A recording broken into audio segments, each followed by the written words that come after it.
इस फल को देख रहे हैं आप? अभी अभी अपनी डाल से अलग हुआ है। बड़ा दुख होता है ना जब आप अपने उद्गम से अलग होते हैं, परंतु ये दूरी भी आवश्यक है। अब इस फल को ही ले लीजिए। अपने जीवनदाता वृक्ष से अलग होकर ये ना केवल किसी की भूख शांत करेगा, अपितु इसके भीतर के बीज से एक नए वृक्ष का सृजन भी होगा और कई फल जन्मेंगे। सृजन की प्रतिक्रिया में पीड़ा आवश्यक है। यदि पीड़ा नहीं होगी तो सृजन नहीं होगा। पीड़ा अपने उद्गम से दूर होने, पीड़ा अपनों से दूर होने। इस फल की भांति हम मनुष्यों को भी अपने उद्गम से, अपने सगे संबंधियों से अलग होना पड़ता है। और यही अलगाव एक नए सृजन को, एक नई सृष्टि को, एक नए विकास को जन्म देता है। इसलिए ऐसे अलगाव से दुखी मत होइए, उसका स्वागत कीजिए, क्योंकि ये विकास की नींव है। अपराध वो भावना है जिसके कारण संसार में सदा दुख ही व्याप्त रहता है। हम सब अपराधियों से घृणा करते हैं, उन्हें कोसते हैं, परंतु क्या कभी विचार किया है कि कोई भी जन्म से अपराधी नहीं होता? तो ऐसा क्या कारण है कि कोई इतना बुरा बन जाता है कि वो बुराई की सीमाएं ही पार कर जाए? कारण है कामना। यदि कामना पर नियंत्रण ना रखा जाए, यदि कामना को पूर्ण करने के लिए परिश्रम ना किया जाए, तो वो तृष्णा में बदल जाती है, और तृष्णा लालच में, और लालच छल में, और छल करते ही मनुष्य अपराध की ओर अपने पग बढ़ा देता है। इसलिए ये अत्यंत आवश्यक है कि मन की कामनाओं पर नियंत्रण रहे। यदि मन पर नियंत्रण रहेगा तो अपराध पर स्वयं ही नियंत्रण हो जाएगा। हम सबका मन करता है कि हम जीवन में ऐसे शिखर पर पहुंचे जहां हमसे ऊपर कोई ना हो, जहां हमें कुछ करने की आवश्यकता ना पड़े, है ना?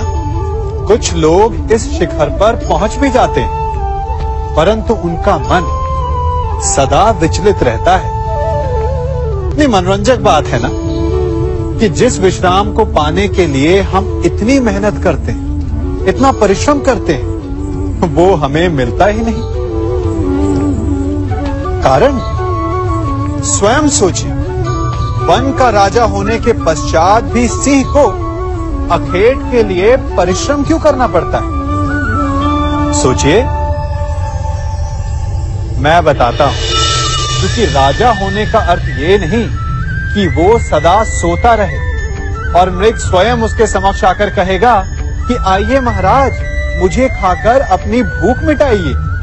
तो समझ लीजिए, कार्य आपके परिश्रम से संपन्न होते हैं, केवल कामना से नहीं।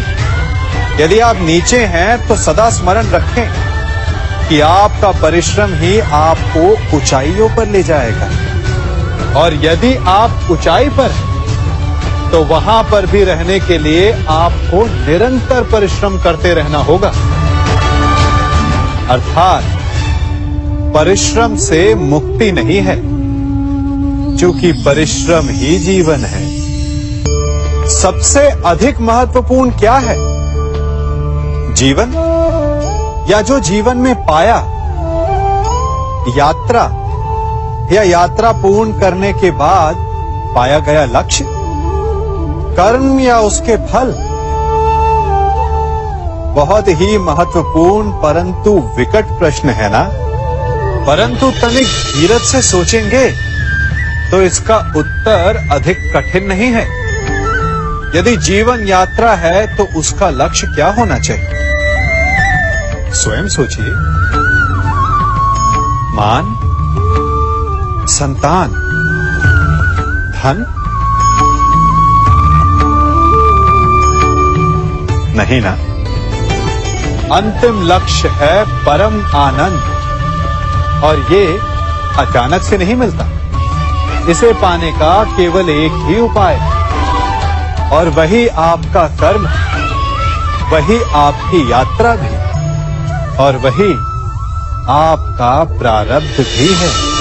और आपको कौन बताता है कि आपके लिए सही क्या है?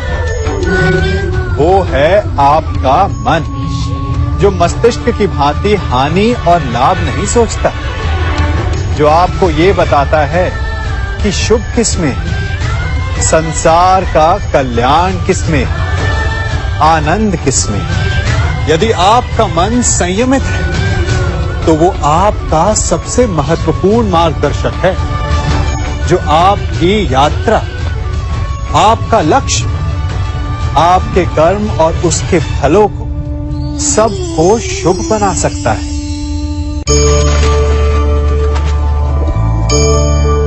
इन पक्षियों को देख रहे हैं आप? इनका उड़ना वायु में इतना संतुलन मुक्त कर देता है ना? इन्हें उड़ते देख आपके मन में भी इच्छा होती होगी कि इन्हीं की भांति आप भी स्वतंत्रता से उड़ पाएं। ईर्ष्या होती है ना, जब आप इन्हें खुले आकाश में ऐसे विचरण करते देखते हैं। पर कभी सोचा है इस उड़ान को, इस स्वतंत्रता को पाने के लिए कितना परिश्रम, कितना अभ्यास किया होगा इन्होंने? आकाश में उड़ने से पूर्व धरती पर कितना गहन परिश्रम किया होगा इन्होंने। इनके माता पिता ने पहली बार जब इन्हें पंख फड़फड़ाने को उकसाया होगा तो कितनी बार गिरे होंगे। पहली बार वायु में उड़ते समय कितना भय लगा होगा इन्हें। अपनी पहली उड़ान के पश्चात धरती पर उतरते समय गिरकर कितनी चोट खाई होगी। इस उड़ान का, इस स्वतंत्रता का ये मूल है।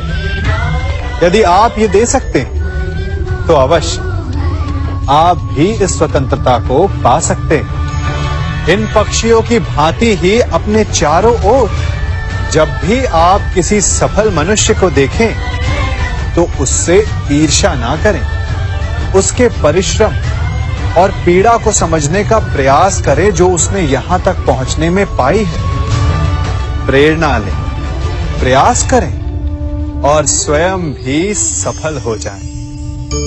कभी वन में सिंह को अखेट करते देखा है? हमें लगता है कि सिंह तेजस्वी है, बलशाली है, तीव्र है, इसलिए वो अखेट कर पाता है। परंतु इस अखेट के दूसरे पक्ष को भी देखने का प्रयास कीजिए। सिंह अखेट तभी कर पाता है जब हिरण आस छोड़ देता है, जब वो भागना बंद कर देता है, जब वो संघर्ष करना छोड़ देता है। सिंह हिरण की मृत्यु नहीं चुनता, हिरण स्वयं अपनी मृत्यु चुनता है। ठीक उसी प्रकार असफलता हमें नहीं चुनती, हम असफलता को चुनते हैं। ये हम ही हैं जो आशा को छोड़कर संघर्ष करना छोड़ देते हैं और भाग्य का अखेट बन जाते हैं। इसलिए संघर्ष करना मत बंद कीजिए, प्रयास करते रहिए और सफलता आपकी मुट्ठी में होगी। जब घर में अंधकार छा जाता है तो प्रकाश लाने के लिए आप क्या करते हैं? दीपक ढूंढते हैं और उसकी लौ को प्रज्वलित करते हैं और फिर अंधकार अपने आप दूर हो जाता है। अब आप कहेंगे कि इसमें कौन सी नई बात है? यदि अंधकार को दूर करना है तो दीपक की लौ को प्रज्वलित तो करना ही पड़ता है। यही बात तो समझने की है। यदि अंधकार से लड़ना है तो अंधकार का सहारा नहीं लिया जा सकता, उसके लिए प्रकाश की आवश्यकता होती है। घृणा का अंत करना है तो उसे घृणा से अंत नहीं किया जा सकता, उसे प्रेम की आवश्यकता होती है। शत्रुता का अंत शत्रुता से नहीं किया जा सकता, उसे क्षमा की आवश्यकता होती है। यदि आपको नकारात्मक ऊर्जाओं से लड़ना है तो स्वयं को सकारात्मक बनाना होगा और तभी आपके जीवन में वास्तविक आनंद आ सकेगा। एक न एक बार हर युवा के जीवन में एक ऐसा समय आता है जब उसे लगता है कि उसके माता पिता उसके साथ बहुत कठोर हो रहे हैं। मैं आपसे पूछता हूं, क्या आपने कभी कुम्हार को मटकी बनाते हुए देखा है?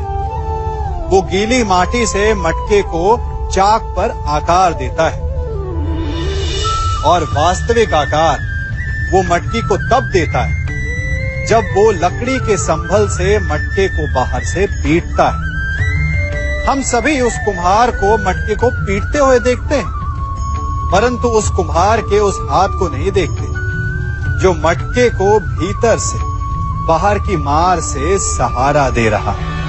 हमारे माता पिता भी ऐसे ही होते हैं। अपनी संतान के भले के लिए, उसके भविष्य को आकार देने के लिए कभी कभी वो कठोरता को भी अपनाते हैं। आप केवल उनकी कठोरता को मत देखिए, उस संभल को भी देखिए जिसने आपको भीतर तक से संभाल कर रखा है।